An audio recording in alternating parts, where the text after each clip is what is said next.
Morning student, मैं आपका व्यवसायिक शिक्षक दीपक सिंह। और यहाँ बाजार का प्रबंध एक चैप्टर बचा हुआ है कक्षा 12 से सामान्य आधारित विषय। जैसा कि हम लोगों ने प्रॉमिस किया था कि जून में हम लोग सामान्य आधारित विषय को ख़त्म कर लेंगे और फिर जुलाई से ट्रेड को पढ़ते रहेंगे। 5 पेपर व्यवसायिक शिक्षा में है। तो मार्केटिंग मैनेजमेंट बचा हुआ, इंडस्ट्रियल रिलेशन, ये MBA का टॉपिक है और इसको आप थोड़ा सा समझने की कोशिश करें। देखिए, इसके अंदर वही विपणन का अर्थ क्या है, विपणन के कार्य क्या है। विपणन मैं अब आपको बार बार बता रहा हूँ। जैसे आप दवा का बेचते हैं तो वो विपणन है, और विक्रय आप गेहूँ बेचते हैं तो विक्रय है। उपभोक्ता का क्रय व्यवहार क्या है, थोक व्यापारी फुटकर व्यापारी क्या है, विज्ञापन क्यों हम देते हैं, विज्ञापन के उद्देश्य क्या है, बिक्री बढ़ाता है और क्या बाज़ार में मार्केटिंग में इसका काम होता है। तो विपणन का अर्थ सीधे सीधे है कि क्रेताओं और विक्रेताओं के समूह से है। क्रेता कई होंगे और विक्रेता भी कई होंगे, इनके समूह को हम कहते हैं विपणन शब्द का आशय। और अनेक विक्रेता जहाँ हों, एक क्रेता हो, उसे भी बाज़ार कहा जा सकता है। और जहाँ अनेक क्रेता हों और एक विक्रेता हो, मतलब एक दुकान हो, खरीदने वाले कई हैं, तो उसे भी बाज़ार कहा जा सकता है। तो लोग कहते हैं कि हम बाज़ार जा रहे हैं, तो बाज़ार का मतलब वही है कि विपणन में क्रय विक्रय दोनों ही क्रियाएं होती हैं मार्केटिंग में, और दोनों शामिल होती हैं। अब विपणन के कार्य क्या हैं? क्रय करना। विपणन में आप क्रय करते हैं, एकत्र करते हैं और विक्रयण करते हैं, और परिवहन इसमें लगता है। मोटरसाइकिल से देखते होंगे, दवा बेचने वाले लड़के जाते होंगे। भंडारण करना, स्टोर करते होंगे, डिस्ट्रीब्यूटर होगा कहीं ना कहीं, कोई भी चीज़ का डिस्ट्रीब्यूटर, चाहे वो नमकीन का ही क्यों ना हो, और उसके अंदर मूल्य का निर्धारण भी किया जाता है। अब इसमें विक्रय और विपणन और विक्रयण में अंतर। विक्रयण में क्या, सेलिंग, वही सेलिंग में और मार्केटिंग में अंतर क्या है? तो देखिए, विपणय का असर आवश्यकताओं की संतुष्टि करना है, मतलब चाहे विज्ञापन से चाहे जैसे। और विक्रय का असर सिर्फ वस्तुओं का हस्तांतरण करना, जैसे आपने गेहूँ मंडी में ले गए और वहाँ आपने हस्तांतरण कर दिया। और विपणन से आपका एक व्यवसाय जो है वो दीर्घकाल के लिए उद्देश्य इसका होता है। और विपणन का उद्देश्य अधिकतम लाभ कमाना, कि हम 1920 रुपये पर गेहूँ बेच लें, अधिकतम लाभ बस। और विपणन जो है मांग उत्पन्न करता है हमेशा, और विक्रय में मांग हमेशा वही विद्यमान होती है कि गेहूं के सीजन में गेहूं, चावल के सीजन में चावल।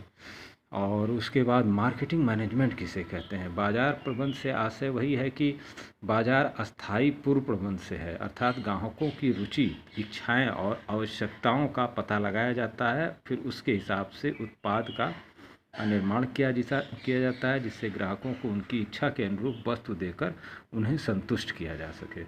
तो मार्केटिंग मैनेजमेंट इसे ही कहते हैं आप। और इसकी विशेषताएं अगर देखें तो ये विक्रय परिणाम की वृद्धि इसमें होती है, ग्राहकों को संतुष्टि मिलती है, शुद्ध लाभ में भी आपको मिलता है लाभ।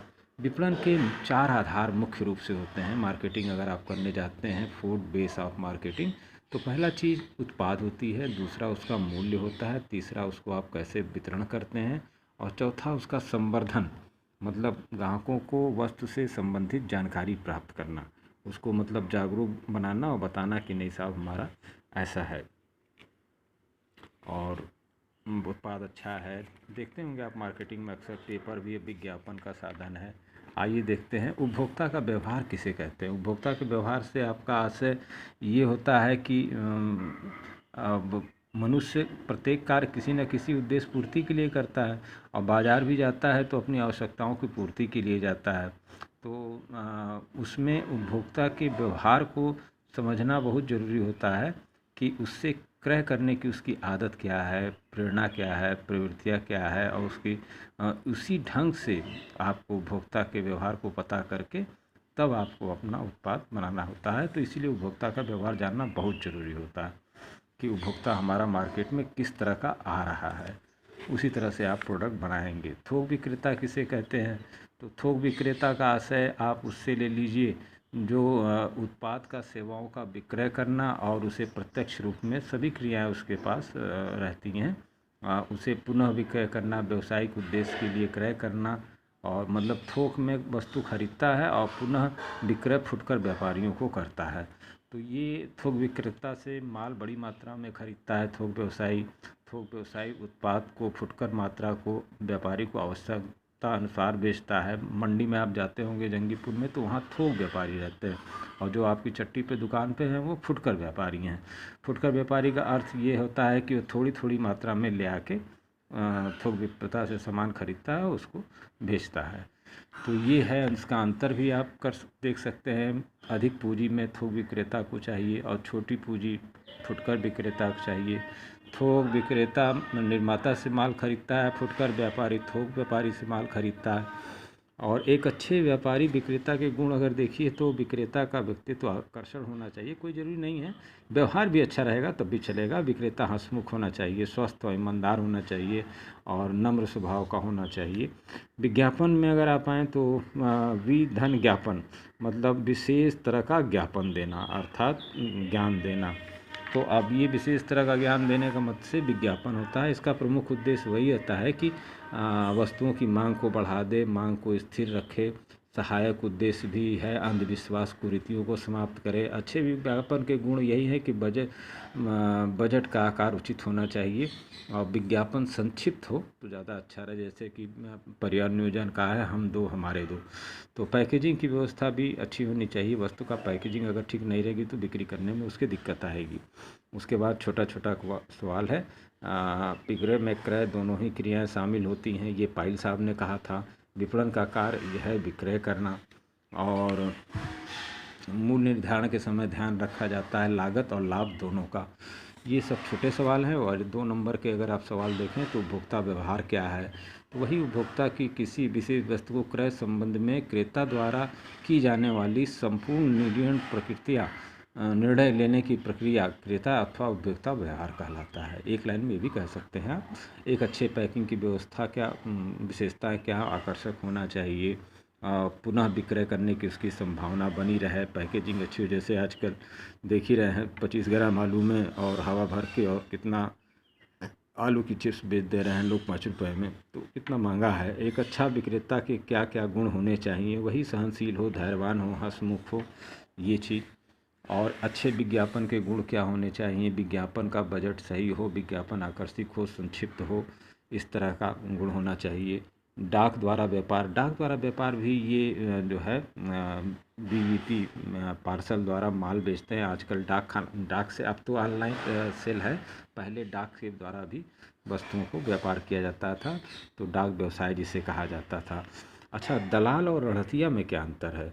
दलाल क्या चीज़ है, इसे माल नहीं दिया जाता, माल नहीं लेता, और अड़तिया जो है माल लेता। आप मंडी में जाते होंगे तो 1-2 लोग रहते हैं जो अपने प्रधान के नाम से सौदा तय करता है, जो उसका अड़तिया होगा, और ये जो है अपने नाम से व्यापार करता है, और दलाल जो है अपना एक मालिक मान के उसके हिसाब से काम करता है। और यह सौदे के प्रति दलाल जो है उत्तरदायी नहीं होता। सौदा तय करने के बाद इसका काम समाप्त हो जाता है, और सौदा का सारा उत्तरदायित्व अड़तिया पे होता है। यह माल की सुपुर्दगी के लिए उत्तरदायी नहीं है, सिर्फ ये दाम तय करेगा, और माल के सुपुर्दगी के लिए अड़तिया ही आपको रसीद वगैरह देगा। तो हर लोग जानते हैं, इसमें 2-4 अंतर आप रख सकते हैं। और उसके बाद विक्रय और विपणन में आप जानते हैं वस्तु को हस्तांतरित करना, गेहूं को दे देना, ले लेना, ये आपका विक्रय हो गया। और विपणन में आप आलू चिप्स, अंकल चिप्स देख लीजिए, वो भी ग्राहक को संतुष्टि देता है पैकेजिंग से, मार्केटिंग से। तो ये चीज़ें हैं। दलाल किसे कहते हैं? दलाल ब्रोकर है, अभिकर्ता है, लेन देन। और अभिकर्ता एजेंट क्या होता है? इस एजेंट माल बेचने का प्रतिनिधित्व करता है, इसके पास निर्माता अथवा थोक व्यापारी का कच्चा बीजक भेज दिया जाता है। एजेंट जैसे कि दवा का एजेंट है, तो वो भी अपना कमीशन लेता है और अपना व्यय काटता है, और उसके बाद माल को बेचता है। तो अभिकर्ता ये है। दलाल का काम सिर्फ 2 रुपये लेके आपका गेहूँ बेच देना। और लेन देन जानते ही हैं, वो उधार नगद का माल बेचना, लेन देन इसे ही कहते हैं। और विपणन के कार्यों की व्याख्या करिए, और विपणन का अर्थ एवं परिभाषा दीजिए। ये 2-2 नंबर के सवाल आपके पास आ सकते हैं। आइए इंडस्ट्रियल आज ख़त्म करते हैं इसको। औद्योगिक संबंध क्या है?